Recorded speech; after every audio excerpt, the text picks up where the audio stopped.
Welcome to NTD Evening News. Our top story tonight, President Trump pardoning Texas Democrat Henry Cuellar and his wife. The congressman and his wife had been charged with bribery. Mario Su brings us more on that. Plus, the president's announcement on new fuel economy standards made alongside top executives from Ford, General Motors, and Stellantis. A new immigration enforcement operation begins in New Orleans. Assistant DHS Secretary Tricia McLaughlin shares the arrest target for ICE. Jason Blair has the details. Assaults against law enforcement officers are now at a 10-year high. Lawmakers are examining the role anti-law enforcement rhetoric has on the rise in violence against officers. Luis Martinez has the highlights from a hearing on Capitol Hill. President Trump suggesting the U.S. is waiting for Russia to agree to a peace plan put forward by the U.S. Arian Pazdar has Russia's response to reports that it rejected the proposal.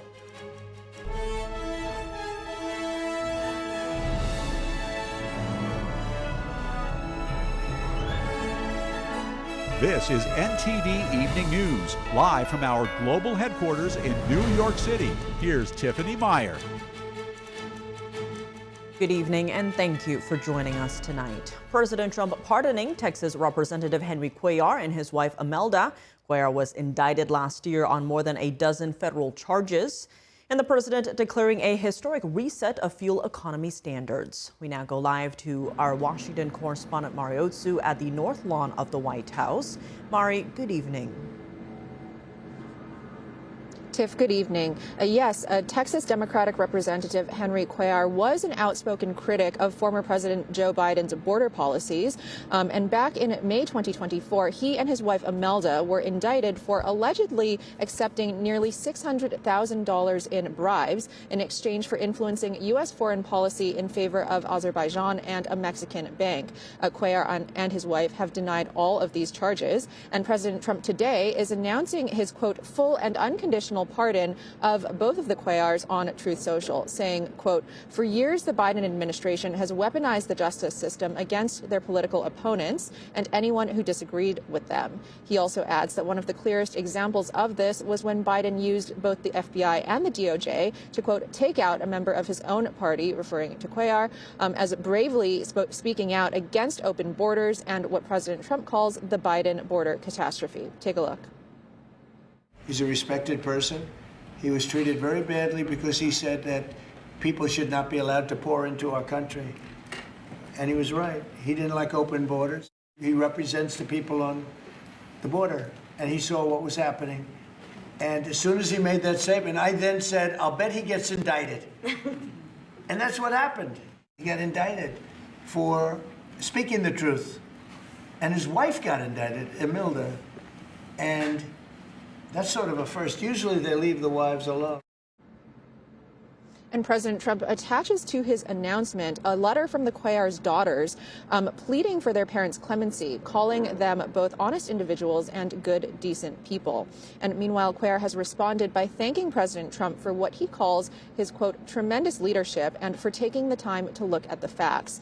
Cuellar also thanks God and says that the pardon gives his family a chance at a clean slate. Tiff? Interesting choice by the president. Rather unusual for a Republican president to pardon a sitting Democratic member of Congress. Meanwhile, Mari, though, what can you tell us about President Trump's announcement on federal fuel standards? Sure, Tiff. So today, President Trump was joined in the Oval by top executives from Ford, Stellantis, and General Motors, and he's unveiling what the White House is calling a, quote, historic reset of federal fuel standards. President Trump's new plan would lower the required average mileage for cars to about 35 miles per gallon by 2031, which is down from the roughly 50 mile per gallon target set under the previous administration.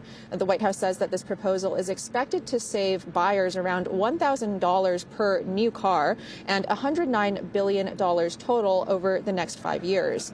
Environmental groups are criticizing the move, warning that it will increase oil use and hurt the U.S.'s competitiveness in green technology. But the president, though, is pushing back, highlighting affordability and saying that the previous Biden-era regulations would have increased the cost of a new car by about $1,000 relative to these newer standards. Take a look. All of the nonsense is being taken out of the cars.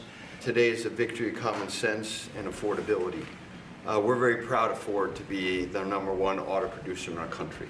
80% of the vehicles we sell here we make in our country. Right. And we never left. This CAFE standard that is aligned with customer demand is the right move for a lot of reasons.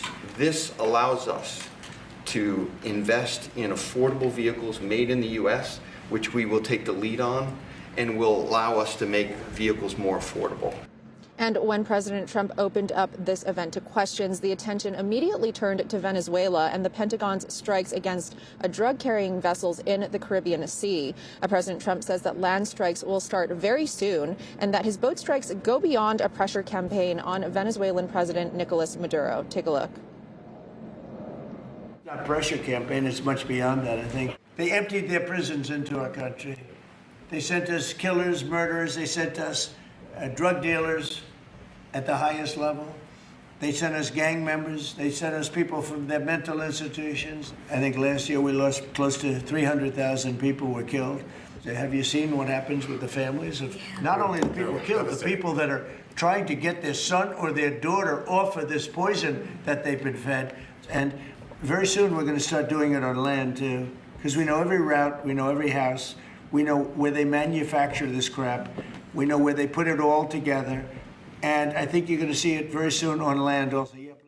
This is coming amid controversy over a September 2nd double strike in the Caribbean. The first strike left 2 men alive before a second strike was ordered, killing both of them. President Trump says that he'll certainly release footage of that second strike upon request from the media.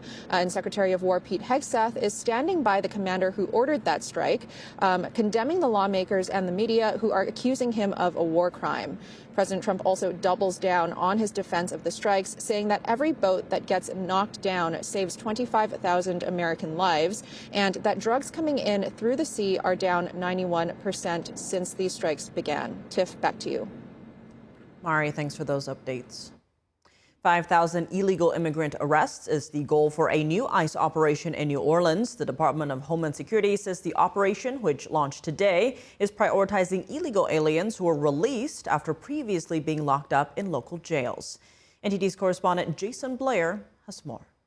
Catalua Crunch, which we are launching today down in New Orleans, we're first and foremost really focusing on those worst of the worst criminals. The Department of Homeland Security launches the latest federal immigration enforcement operation in the city of New Orleans. DHS Assistant Secretary Tricia McLaughlin says that ICE is specifically prioritizing illegal immigrants who were previously in local jails. Because New Orleans functions as a sanctuary city, those individuals were not released to ICE. They were instead released back onto New Orleans streets. McLaughlin says that the operation will continue, whether it be 5,000 arrests or more. The DHS released information on some of the people they are targeting, saying sanctuary policies endanger American communities by releasing illegal criminal aliens and forcing DHS law enforcement to risk their lives to remove criminal illegal aliens that should have never been put back on the streets. DHS Secretary Kristi Noem says that Operation Catalua Crunch will remove the worst of the worst from New Orleans, Louisiana, after the city's sanctuary politicians have ignored the rule of law. New Orleans Mayor-elect Helena Moreno has been critical of the federal surge in the city, even launching a website instructing people how to navigate interactions with federal agents. Moreno says, "My first priority is to keep our community safe. The reports of due process violations and potential abuses in other cities are concerning. I want our community to be aware and informed of the protections available under law."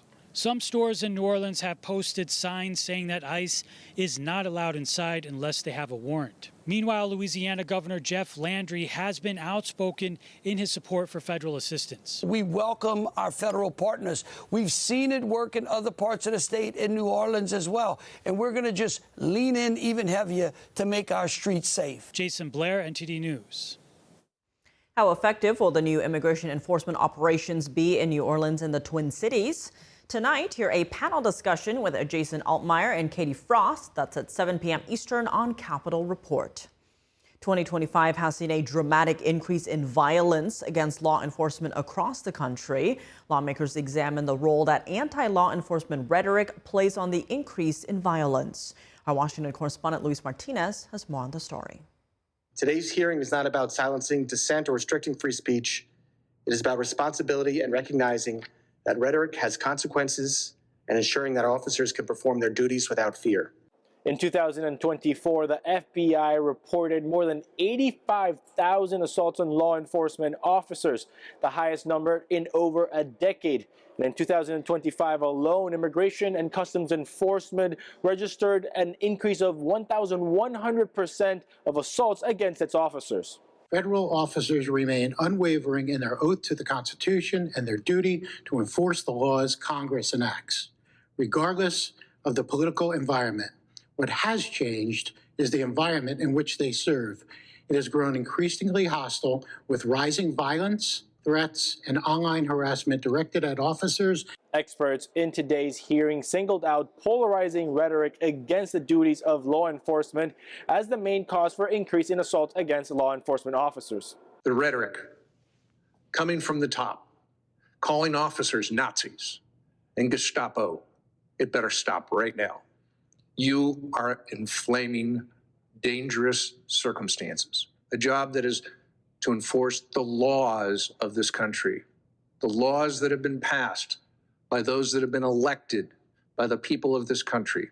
According to the FBI, 1/3 of cop killers self-identifies with the narratives that portrays law enforcement as the villain. That narrative, used for political gain, is amplified across social media platforms and other means, and it all too often goes unchallenged. And it's not harmless rhetoric, it is fuel. We have seen this fuel ignite in cities and towns, large and small, all across America. Democratic lawmakers did not invite an expert for today's hearing, but a private citizen who launched attacks on the Trump administration. The fact of the matter is that right now, in the United States of America, there is a semi-secret police force abducting people based on the color of their skin and sending many of them via state-sponsored human trafficking to extraterritorial concentration camps. Today's hearing comes 1 week after 2 National Guardsmen were shot in Washington, D.C. One of them, Army Specialist Sarah Beckstrom, died from her wounds, and the other remains in serious conditions. Reporting from Washington, D.C., Luis Eduardo Martinez, NTD News. President Trump tells Americans his tariffs will save them massive tax dollars next year, doubling down on his proposal to give out dividend checks. Here's what he said. They told me that next year is projected to be the largest tax refund season ever, and we're going to be giving back refunds out of the tariffs because we've taken in literally trillions of dollars, and we're going to be giving a nice dividend to the people in addition to reducing debt. The president also spoke about lowering taxes to the point that many could pay very little for income tax or eventually having no income tax at all due to how much money the country is making from his tariff policies. Any changes to the tax code will need approval from Congress. NTD spoke to several Republican lawmakers to get a sense for how they feel about the dividend checks. NTD's Melina Weiskup reports. If the president wants to realize this goal of sending $2,000 dividend checks to American families, Congress will need to sign off on it. But it appears right now that most Republicans are undecided as to whether or not they would support this. One Republican Senator, Ron Johnson from Wisconsin, said that any revenue that is gained from tariffs should be used to pay down the national debt. Yesterday, I asked several lawmakers on the House side how they feel about such an idea. Many of them told me they need to wait and see how the numbers add up. What are your thoughts on President Trump's idea to give $2,000 dividend checks to people from the tariff revenues that he's raking in right now? Well, I think people would welcome that, and I think that people need to understand that the tariffs are a tool in the tool chest the president is using to negotiate trade deals. That's the most significant thing because he has negotiated a number of great trade deals. I'm not sure. I would have to really look at that. That has to be something that we have to really think through. It's something I need to learn more about. First time in a decade, we actually have more money than we're spending out because President Trump's decisions are slowly but surely turning the tide. Now, we got a long ways to go, but I think he's a great president. He's making a lot of progress. Now, House Speaker Mike Johnson previously said he thinks this is a good idea, but he also says he needs to wait and see how the math looks next year. He's thinking about something maybe midway into next year when the tariff revenue is realized and we can figure out what that looks like. Considering Republicans' slim majority in Congress, there will need to be significant, if not entire, Republican support for this in order for it to get through Congress if all Democrats are opposing it. But I think what could help Trump get Republicans on board with this is if they see the tariffs consistently raking in a substantial amount of revenue, and of course the pressure could continue to grow if Trump keeps tightening up on this request. Reporting from Washington, D.C., Melina Weiskup, NTD News. President Trump suggesting the U.S. is waiting for Russia to agree to a peace plan proposed by the U.S. An American delegation met with Russian President Vladimir Putin yesterday, and the Kremlin responding to questions on whether Putin rejected the U.S. proposal. NTD's international correspondent Arian Pozdar has the latest. President Putin had a very good meeting yesterday with Jared Kushner and with Steve Witkoff. What comes out of that meeting, I can't tell you, because it does take two to tango. You know, Ukraine, I think we have something pretty well worked out with them. President Trump praising the progress the U.S. negotiating team made at its Tuesday meeting in Moscow. Special Envoy Steve Witkoff and Trump's son-in-law Jared Kushner met with Russian President Vladimir Putin. Secretary of State Marco Rubio told Fox News that the U.S. is making progress with both sides, especially regarding security guarantees for Ukraine. What we have tried to do, and I think have made some progress, is figure out what can the Ukrainians live with that gives them security guarantees for the future. They're never going to be invaded again. Rubio says the guarantees are important not just to prevent another invasion, but also to make sure Ukraine can rebuild its economy once the fighting stops. The Kremlin described Tuesday's meeting as constructive, while adding that compromises had not yet been found. But Russia denies reports that Putin rejected the 28-point peace plan put forward by the U.S. No, it's not correct. Some things were accepted, others were marked as unacceptable. This is a normal working process, a search for compromise. Ukrainian President Volodymyr Zelensky now says Kiev is preparing for talks with the Trump administration. We are preparing meetings in the United States after the American team returns from Moscow and holds the relevant consultations in Washington. He added that discussions have been progressing in recent days. This after Ukrainian officials met with U.S. delegations first in Geneva and then in Florida on Sunday. And NATO says it wants to increase pressure on Russia. NATO chief Mark Rutte criticizes Russia for continuing the fighting while provoking NATO. Russia is also demonstrating increasingly reckless behavior when it comes to NATO, such as violating our airspace, conducting cyber attacks, and deploying spy ships to map allies' undersea infrastructure. He added that 2/3 of NATO member states have committed to support Ukraine with weapons purchased from the US. In total, the countries have made commitments worth $4 billion. This includes contributions from Australia and New Zealand, which aren't members of NATO. Arian Pastar, NTD News. Coming up, the Justice Department is suing 6 states that refuse to disclose voter registration rolls. Arlene Richards brings us the latest in the case. Republicans have won another seat in Congress. Matt Van Epps gave credit to President Trump for his victory in Tennessee's special election. David Lamb reports.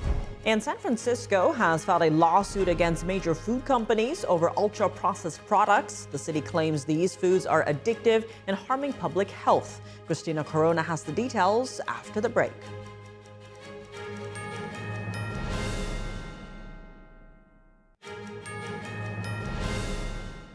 Welcome back. I'm Tiffany Meyer. Former Special Counselor Jack Smith has been called to appear before the House Judiciary Committee. In a letter, Chairman Jim Jordan told Smith this is over the prosecution of President Trump. Smith investigated President Trump for allegedly meddling in the 2020 election. He eventually brought criminal charges against Trump, one related to the election, another for allegedly mishandling classified documents. Both cases were dropped after Trump won re-election. The subpoena also demands all documents and communications related to Smith's time as special counsel. Smith is expected to appear on December 17th. The Justice Department sued 6 more states yesterday for refusing to respond to a request for statewide voter registration rolls. That brings the number of states sued to at least 14. NTD's Arlene Richards has more details.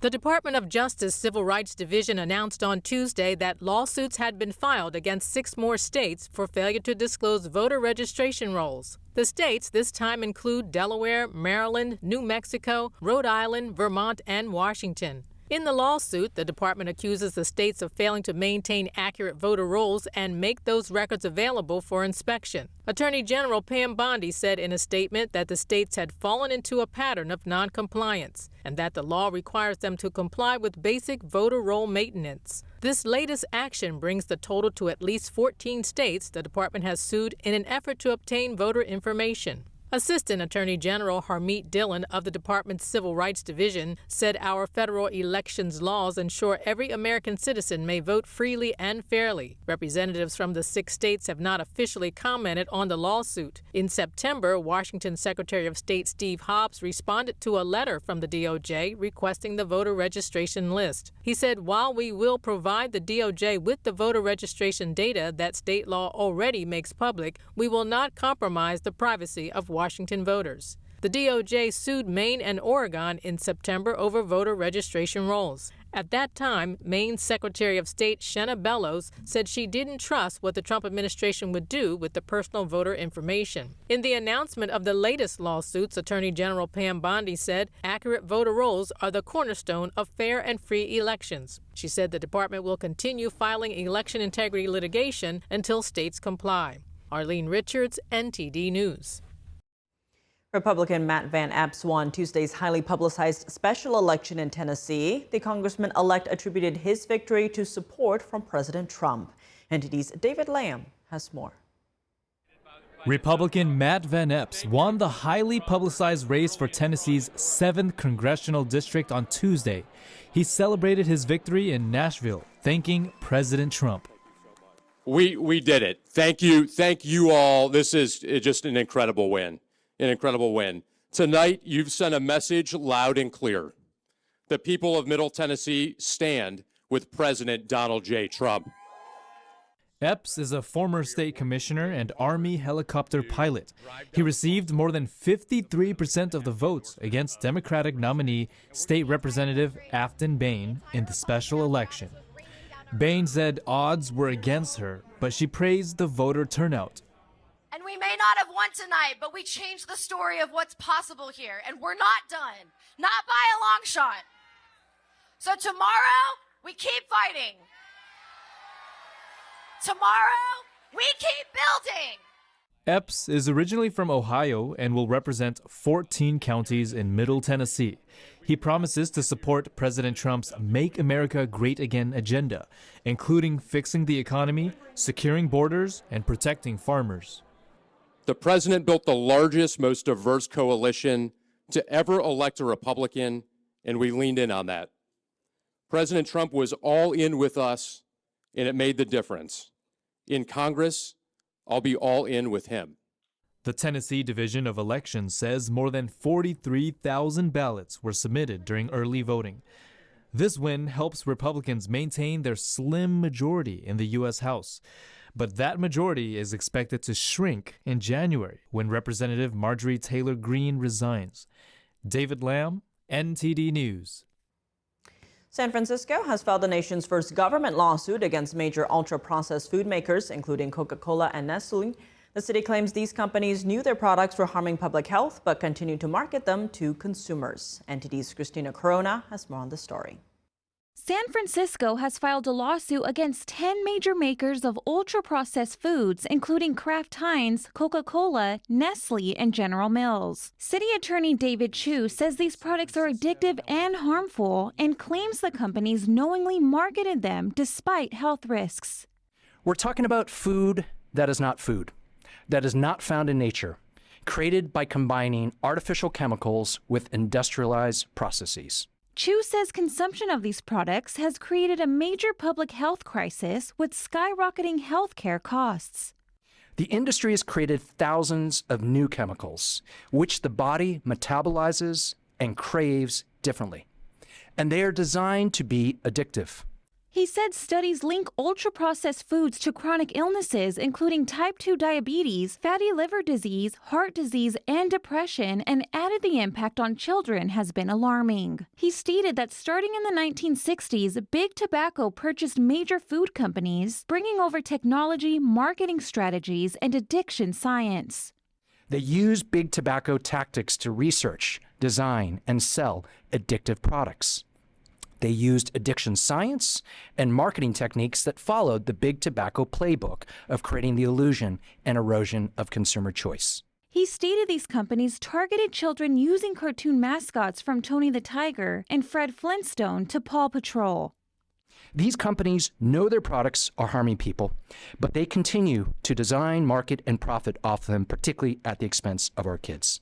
The city is seeking compensation for health care costs and a court order to stop deceptive marketing and change company practices. Sarah Gallo of the Consumer Brands Association told NTD that there's no universally accepted definition of ultra-processed foods, and labeling them unhealthy could mislead consumers. She said companies adhere to the rigorous evidence-based safety standards established by the FDA to deliver safe, affordable, and convenient products that consumers depend on every day. Americans deserve facts based on sound science in order to make the best choices for their health. Representatives for the companies named in the lawsuit did not immediately respond to NTD by airtime. Christina Corona, NTD News.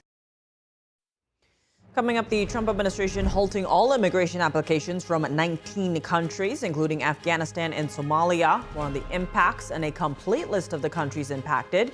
Gregory Copley from the International Strategic Studies Association joins us to discuss when we come back.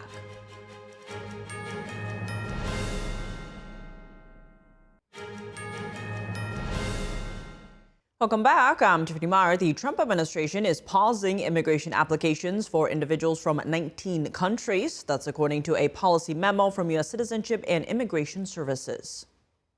The White House hit pause on all immigration applications for people from Somalia and 18 other non-European countries, citing national security and public safety concerns. The official memorandum outlining the new policy points to recent crimes suspected to be committed by immigrants, including the deadly attack on U.S. National Guard members in Washington last week.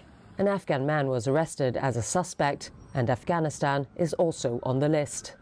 Trump promised a flurry of restrictions after the National Guard attack. It was a crime against our entire nation. Most of the countries targeted were slapped with severe immigration restrictions in June, including Afghanistan, Chad, the Republic of the Congo, Equatorial Guinea, Eritrea, Haiti, Iran, Libya, Myanmar, Somalia, Sudan, and Yemen, while Burundi, Cuba, Laos, Sierra Leone, Togo, Turkmenistan, and Venezuela were subjected to partial restrictions. The new policy places a hold on pending applications, including green card and U.S. citizenship processing. It also orders all immigrants from the list of countries to be re-reviewed, which involves, quote, a potential interview and, if necessary, a re-interview to fully assess all national security and public safety threats. Joining us now to discuss is Gregory Copley. He's the president of International Strategic Studies Association and the author of The Noble State, Governance Options in an Ignoble Era. Gregory, as always, thank you so much for joining us. Diving straight in, is it reasonable to put a blanket ban on entire nations on national security grounds? Well, it may not be entirely fair, but it was inevitable in that the whole immigration question, not just for the United States, but for most of the world, has become something of a chaotic, out of control mess. So you have to start somewhere. Sovereignty means having control over your borders, being able to defend those borders, and to be able to protect your citizens within those borders. So this had to happen in the United States, particularly after several years, in fact, decades of really uncontrolled migration into the United States. Having said that, the president was obviously targeting a number of different audiences when he made this statement this time. The first one, obviously, was for the domestic electorate. He wanted to show that he was, in fact, continuing to do something to curb the inflow of migrants who may not fit well within the U.S. society as it stands now. And some of the groups which he targeted, particularly the Somalis, and particularly the way in which they were dumped en masse into certain areas in the United States by the Obama administration, meant that they were not integrating with US society. That doesn't mean to say they couldn't in the future, but the whole immigration policy had to change.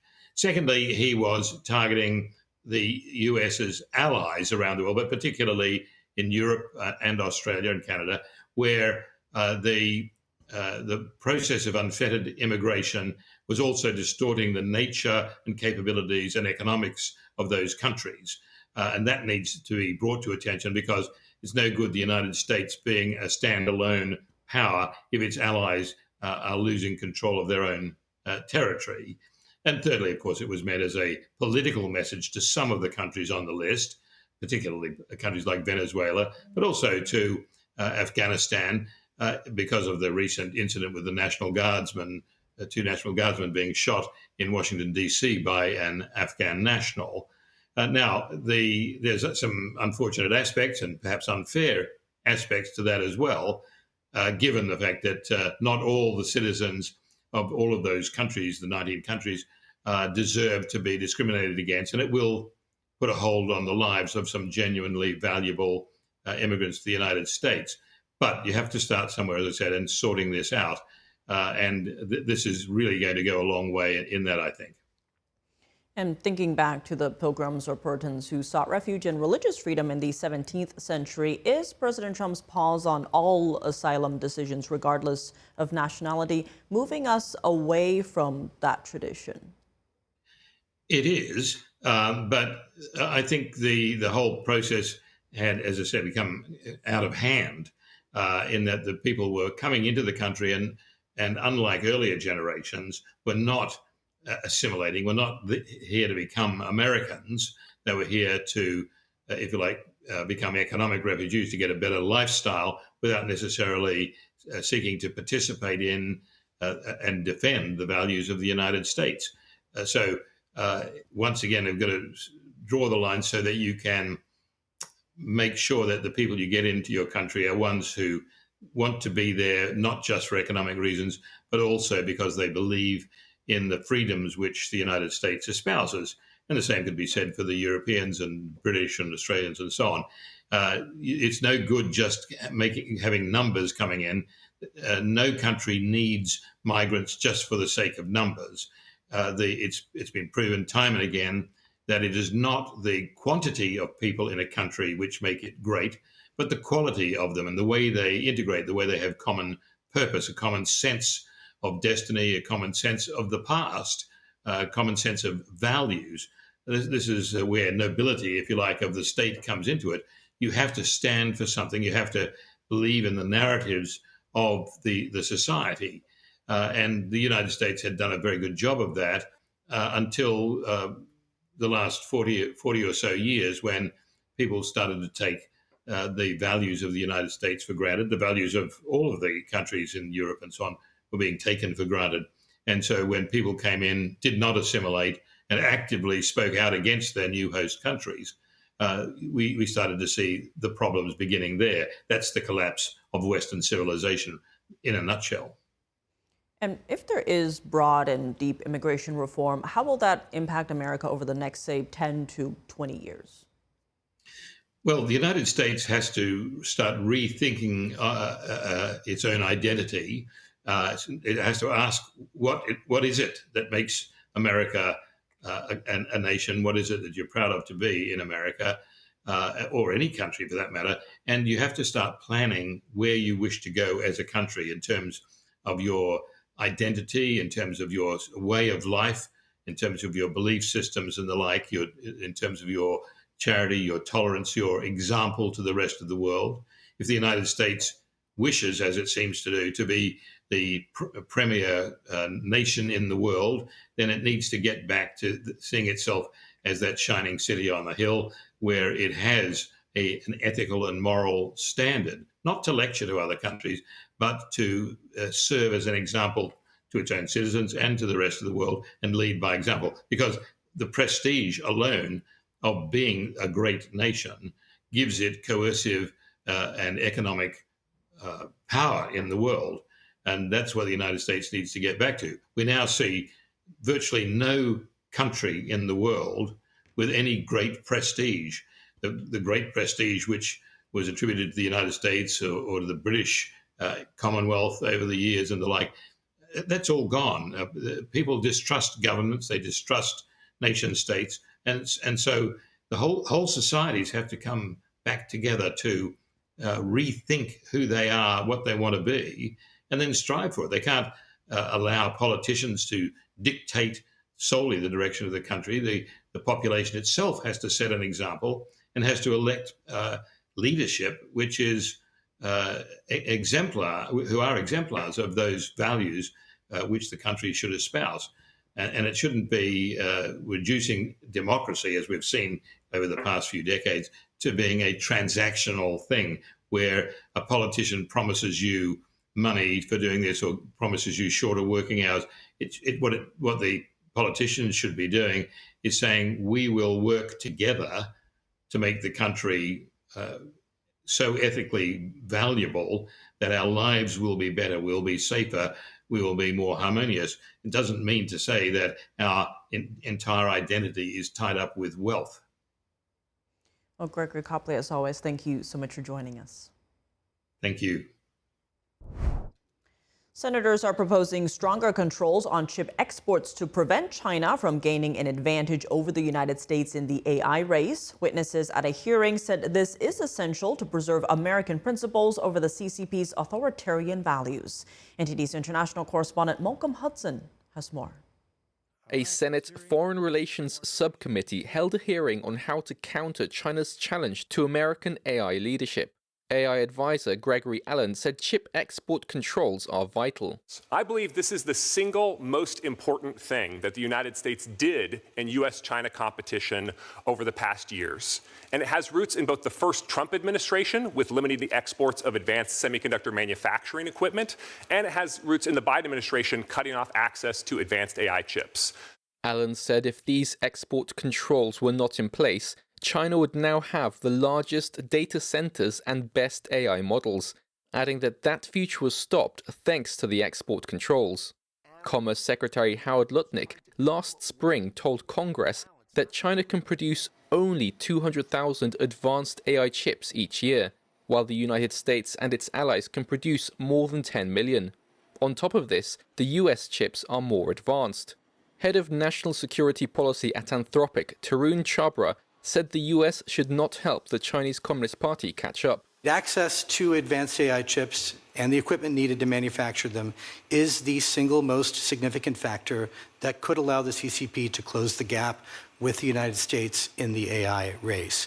He said the US needs to strengthen export controls on advanced chips and ensure allies close export loopholes on semiconductor manufacturing equipment, adding the US should restrict the CCP from even accessing data centers which it would use to train AI models. Anthropic not only prohibits direct access from restricted regions, including China, but also access by companies anywhere in the world that are majority owned by entities headquartered in China or other restricted regions. We hope that other companies will follow.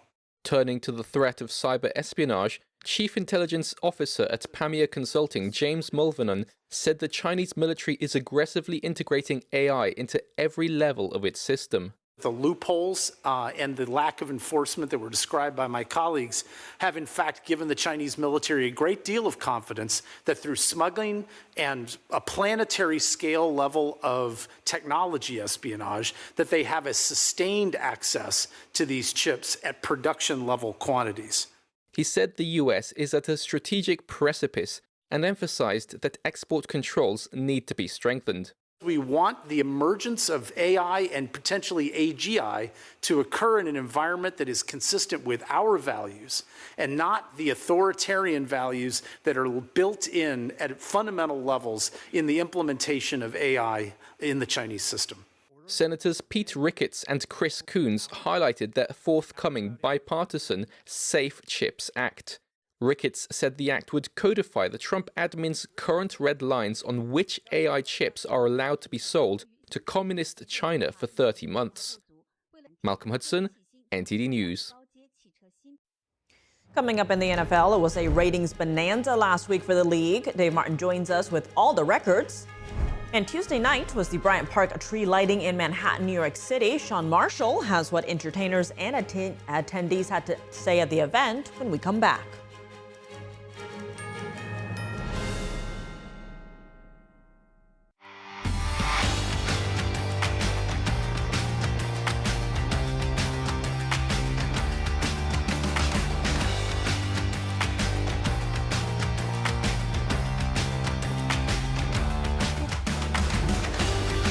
And now for your sports news, we're joined by NTD's Dave Martin. Dave, plenty of NFL news, but let's start in college football as the latest playoff rankings were released last night. Did anything surprise you?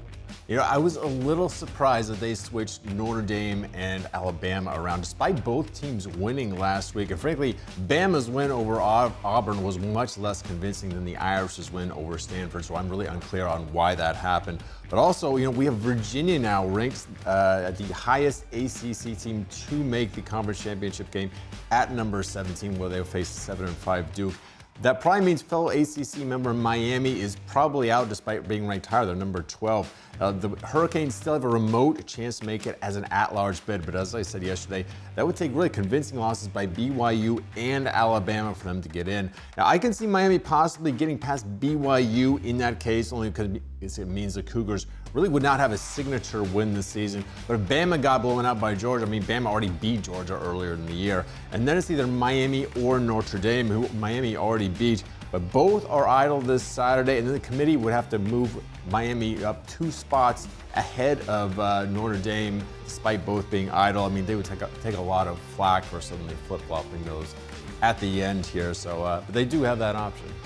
All right, well, staying on the same topic, there seems to be some questions about what would happen if Duke won the ACC instead of Virginia. Why would that complicate the playoffs? Yeah, it's really because Duke, they're 7-5, they're unranked. Now, they won a very complicated tiebreaker between 4 other ACC teams to make the ACC championship game. But those automatic playoff bids, you got 5 there, don't necessarily go to the winners of the 4 power conferences and a group of 5 champions. Now, it seems intended that way. It's simply, though, the 5 highest ranked conference champions get an automatic bid to the playoffs. Now, if Duke beats Virginia then for the ACC title, they probably wouldn't rank high enough, if at all, to make it. Now, whichever team, you know, wins the SEC, Big 10, and Big 12 on Saturday, they're all ranked in the top 10, so they will all get in. So that's 3 of the 5 bids. Now, the American Conference comes down to 20th ranked Tulane against 24th ranked North Texas. If either of those teams win in, they'll likely have a higher ranking than Duke. In fact, Tulane already beat Duke earlier this season, so that would be 4. Meanwhile, the Sun Belt Conference, that's down to between 25th ranked James Madison and unranked Troy. If James Madison wins, they'd be 12-1. They would be likely still be higher than Duke, making the Blue Devils then the 6th highest ranked conference champion, and they would not get an automatic bid. Now, at that point, the ACC then would likely be shut out of the playoffs unless, like we said before, the committee finds a way to move Miami in as an at-large bid. But, of course, if 17th ranked Virginia beats Duke, then it all goes away. So I'm rooting for Duke now. I just want to see how this plays out. All right, well, looking at NFL news, last week's Thanksgiving game between the Dallas Cowboys and the Kansas City Chiefs was the most watched regular season game in league history. Yeah, more than 57 million people tuned in to watch a couple of teams that, you know, if the playoffs started today, would not be in. I mean, kind of surprising from that angle. From another angle, though, it's America's team versus the team that's been to 5 out of the last 6 Super Bowls, and they've won 3 of them. Now, either way, they smashed the old record of 42 million viewers, which was between the Cowboys and Giants in 2022. But there must have been something extra about watching football on Thanksgiving last week, because the early game, that was 1 p.m. game between Detroit and Green Bay, averaged 47 million viewers, so now it's number 2 all time. Meanwhile, the evening game between Cincinnati and Baltimore was the highest rated Thanksgiving evening game, averaging just over 28 million viewers. So, Tiff, I'm proud to say that I'm part of that record crowd. All right, well, on that note, Dave, as always, thanks for joining us. Well, thank you, Tiff. Off the beaten path in New York City are places like Bryant Park, maybe not the first place on people's tourism agenda, but full of holiday experience and a yearly tree lighting celebration. NTD's Sean Marshall has more. Each year, Bryant Park in Manhattan, New York, transforms into the Bank of America Holiday Winter Village. And this year's tree lighting ceremony featured a number of ice skating Olympians and entertainers, like the Ice Theater of New York Professional Ensemble, Harlem's Performance Team, and the Skyliners Synchronized Skating Team. For more than a decade, Bank of America has partnered with Bryant Park to make the Winter Village possible to spread joy to millions every year. Any day you can come here, you can eat, shop, skate, or some of you may do it all. But this time of year, this park is really transformed. The centerpiece of the Winter Village is the 17,000 square foot rink, which features free admission ice skating and ice rink bumper cars. Well, for a performance like this, I feel like I was just excited because the crowd was so big around the rink. It was so fun, the energy. So I think I was just really excited. That's how I felt getting on the ice. Yeah, I would have to say I was really excited too, just to perform for everyone and show what we've been working on. The European-inspired open-air market of holiday shops feature artisans from New York and around the world. It's a local economic driver that last year alone brought in over $50 million in revenue. It feels like we're from Ireland, a small island, and look, even around here at the buildings, it's amazing, yeah. I mean, it's amazing. There's a lot of energy, it was a lot of excitement and, whatever, put a lot of joy in my heart. This year's tree lighting celebration didn't hold much back. Bryant Park doesn't just host a Winter Village, but also holds different musical and arts events all year long. Sean Marshall, NTD News. And that's all for today's news. For on-the-clock coverage, visit us at ntd.com/live or download our NTD app. Thanks for tuning in. I'm Tiffany Meyer. Good night.